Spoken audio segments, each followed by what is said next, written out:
Brell here with your Sutton Scoop. I'd like to introduce you to Caroline Radics. Caroline and I met about 9 years ago and at Vernon Women in Business. That's right. We were both new in business and going to take over the world. Absolutely.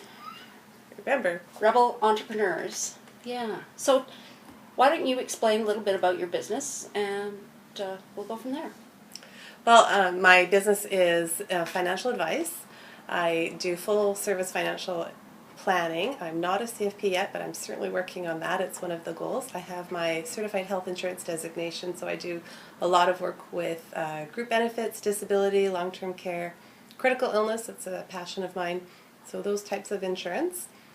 We're full service, no fees though, that's the best part. We still are using embedded fees, which is something the government's trying to change, but as it is today, you can get financial advice for free just by doing your investments with your advisor. They get paid out of that investment. Cool. And what's your corporate name? I'm not a corporate, I'm a proprietor and a broker, so I don't have like a note flying a big banner. It's Caroline Radics, really. Okay. That's who I am. As a broker, I can go to any company and get what we need. Very cool. So if people Google you, Caroline Radics, or CarolineRadics.com, they can find you online. Yeah, CarolineRadics.com, that'll get you to me. Perfect. Yeah.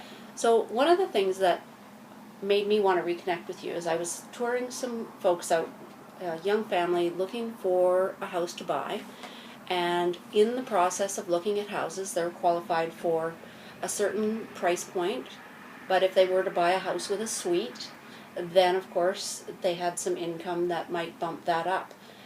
And of course there's the financial aspect of that, which has lots of things to consider, but one of the reasons I wanted to talk to you specifically is I know that you actually lived that life where you... Still living it. Yeah. Still living it. I'm a big fan of maxing your investments, and I think in a home you have...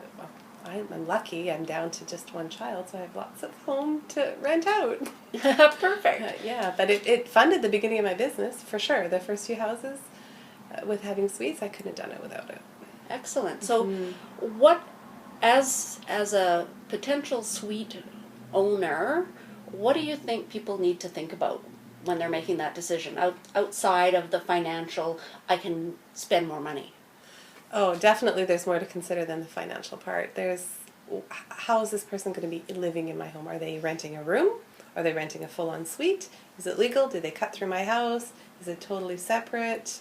How is this impacting my life? That's huge. I don't think people give that enough consideration. Do they smoke? Do I like that? Do they have pets? Are they going to, mess up my yard? You've got to sort of set your boundaries, figure out what exactly you want, and then make sure that your tenant suits that. Which is really important, because once you commit into it, it's a relationship, right? Yeah, and a renter it feels like almost more rights than the person owning than the landlord. So the person renting off of you has more rights. As the landlord, you're bound. Yeah. In many ways. So that's something to really watch. Learn the rules. Go on the website and learn the rules. Absolutely.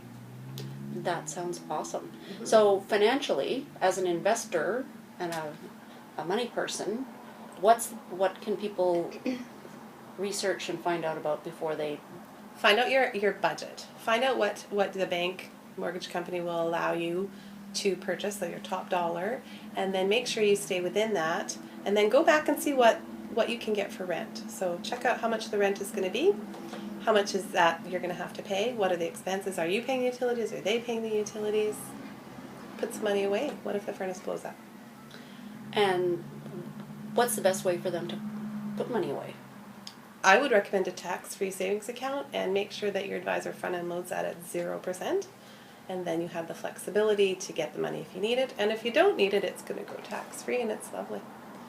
Don't put it in one of those high interest savings though, because they don't pay anything. Okay. Go to mutual funds. Mutual funds rock. Perfect. Just make sure you get low to medium risk dividend monthly income type stuff. Any story you can tell me about anything off the wall that might have happened? You had, when I first met you, Kevin was little. He was like, I think he turned 5 or 6. Yeah. Little. And now he's graduating or something. Nope, 2 years. He's 15. Okay. Yeah, turning 16. Yeah, big guy now. Yeah. So quite a change in his situation, in his maturity level. You had Holly was at home then, and I think those were the only two kids you had at home. Yeah. But And at one point we had two young ladies living in our basement, and they would come up and use our kitchen and all that. Couldn't do that now. Kevin could not live that life now. yeah, At this age, no way. way more privacy as a teenager. So everything's required. separate. Yeah. Yeah. So yeah, we have a door between us. They have a kitchen. We have a kitchen. They have their own back door. And Very cool. yeah. Yeah.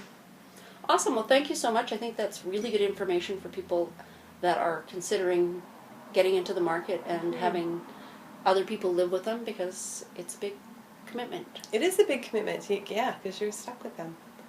Yeah. So make sure you like it and set up your financial plan. Monitor it. Always make sure you know where that's going. So. And Awesome. Talk to your advisor. Perfect. And so if you have more questions, of course, I'd be happy to help you out. And Caroline, if you're looking for an investment advisor, definitely give her a call. Call our office. Yep. Absolutely. Thanks so much. Thanks. Bye-bye. Bye.